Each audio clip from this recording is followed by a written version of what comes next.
You want me to put that on my todger?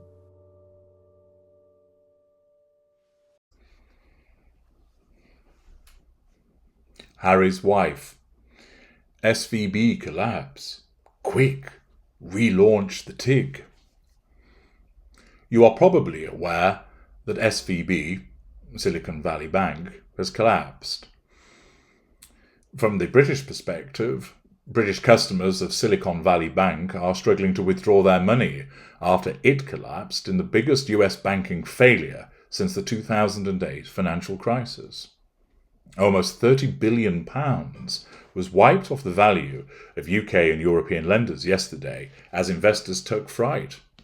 The woes at SVB, a previously little-known California-based bank that focuses on the technology industry, have sent shockwaves rippling through the financial markets.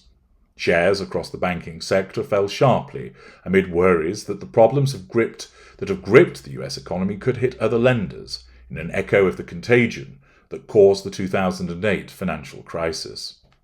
Shares in HSBC slumped by 4.6%, Standard Chartered lost 4.5%, and Barclays slid by 3.7%.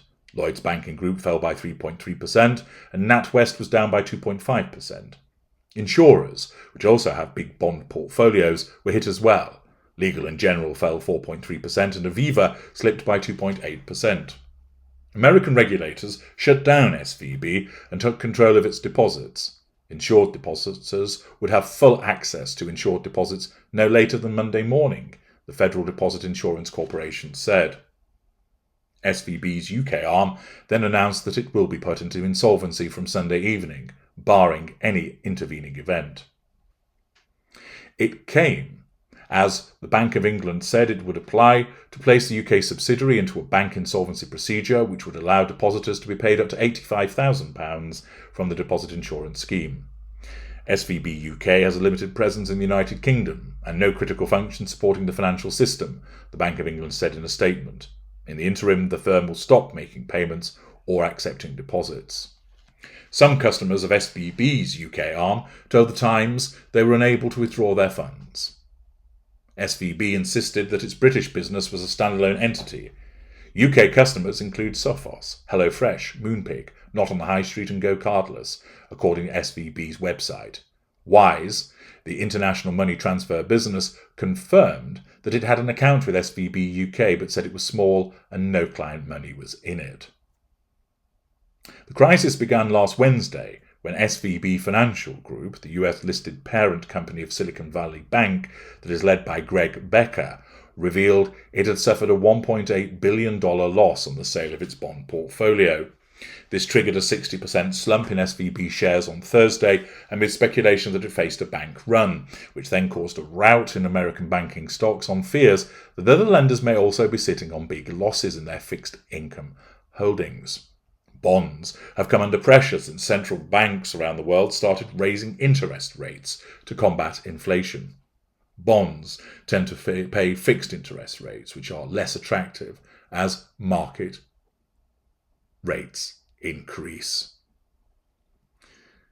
Before regulators moved in on SVB, dealings in its stock had been halted in New York after it dropped as much as 66% in pre-market trading. The troubled bank, the 16th largest in the United States, had been said to be examining a potential sale, but its assets will now be sold by the Federal Deposit Insurance Corporation. Other smaller US lenders came under pressure, with shares in First Republic dropping 22%, PacWest Bancorp falling 33%, and Signature Bank shedding 23% in an early afternoon trade. SVB's woes have thrown a spotlight on its operations in Britain. Erin Platts, the head of its UK arm, said before the regulator took charge, Silicon Valley Bank UK is a standalone entity with its own balance sheet and governance structure. Accordingly, SVB won a banking license in the UK in 2012 and marketed itself as the go-to organisation for entrepreneurs and start-up businesses. It's well known in the UK's technology community, and panicked messages flew around WhatsApp groups as fears grew over the state of its finances. It owned a stake in Founders Forum, the prominent entrepreneurs networking business started by Brent Hoberman, the co-founder of lastminute.com.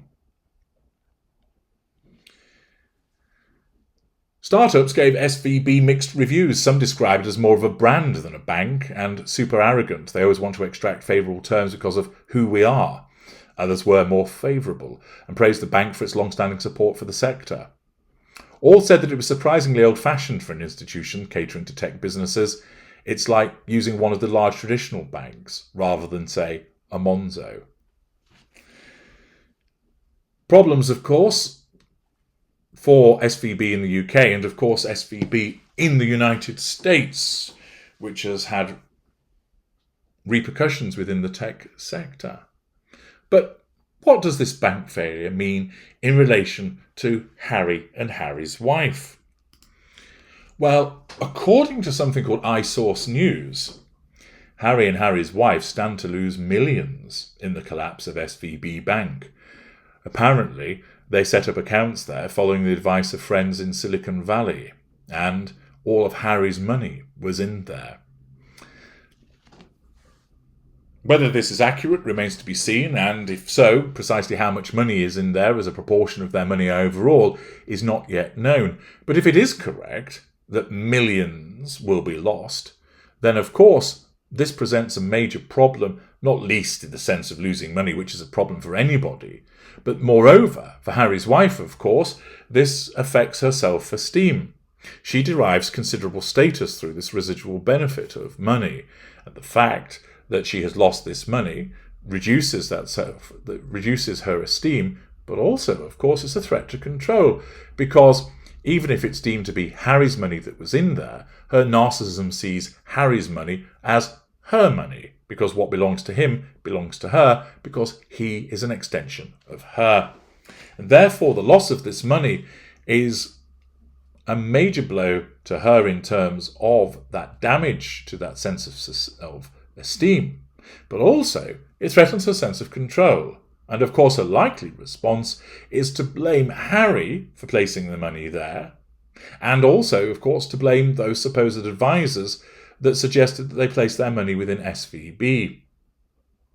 Of course, it can never be her fault, and she will be looking to recover this money, possibly considering legal action, and of course, blaming those friends that have suggested it, because it's their fault that she ended up putting money in there. She relied upon what they had told her. And therefore, this is a major issue for both her and Harry by virtue of the fact that they lose out on access to a considerable sum of money, which means that it'll have to be replaced in some way. Hence, perhaps she will now roll out the TIG once again with greater expedience. And of course, what this represents. Of course, there will be little sympathy for them. There'll be little sympathy because, 1, they are inherently disliked by many people. 2, it's unlikely to send them to the poorhouse, but merely be a dent in their finances, which of course will still irk people. And 3, there is a bit of an attitude, given the constraints that most ordinary people have upon their finances, of eat the rich at the moment. And therefore, for them to lose some of their millions through a banking failure will invariably be deemed as quite appropriate, welcomed, and some form of karma, revisiting. But the problems of SVB don't just end there in relation to the loss of the money that belongs to Harry and Harry's wife. It's also stated that BetterUp held its funds at SVB. Of course, there was a run on SVB, and apparently 93% of all of their $161 billion deposits are uninsured. Interestingly, this means that because the federal government will have control, they will know a lot about what's going on with these dirty deals through this money in Silicon Valley. It's difficult news, of course, for the tech companies, because this was the bank of choice for high-tech startups. And it may also mean that because it's rumoured that BetterUp held funds there, that they find themselves in a major cash crunch. The consequence of that is that BetterUp may well find themselves having to cut back on certain expenses. And that means shelving the IPO, which of course, Harry and Harry's wife would have been counting on that for making yet more money, but also that high-tech startups such as BetterUp will then end up losing their appetite for being involved with minor celebrities, such as Harry and Harry's wife. Apparently, according to information that's been posted to the Reddit thread St. Harry's wife, BetterUp is Harry's only full-time job, and therefore losing that job could affect his status by virtue of his green card. Furthermore, the fact that it's rumoured that he spends his time in the San Francisco BetterUp condo partying with BetterUp execs, and it may well be the case that this partying is going to have to come to an end as a consequence of the loss of all of this money, because they're going to have to start acting like grown-ups to keep the lights on. So there's a double whammy here for Harry and Harry's wife. The first is that they may well have already lost their own funds, in part as a consequence of this failure of the bank.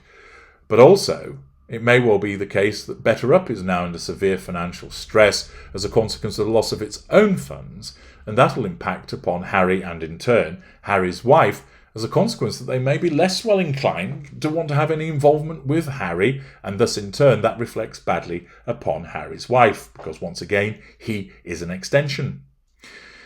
So it may well be that as a consequence of losing money and also the status through which it's achieved through BetterUp, Harry's wife is going to have to find alternative ways to merch, already under financial pressure as a consequence of her profligate manner of spending money, but now with an added urgency as a consequence of loss of funds.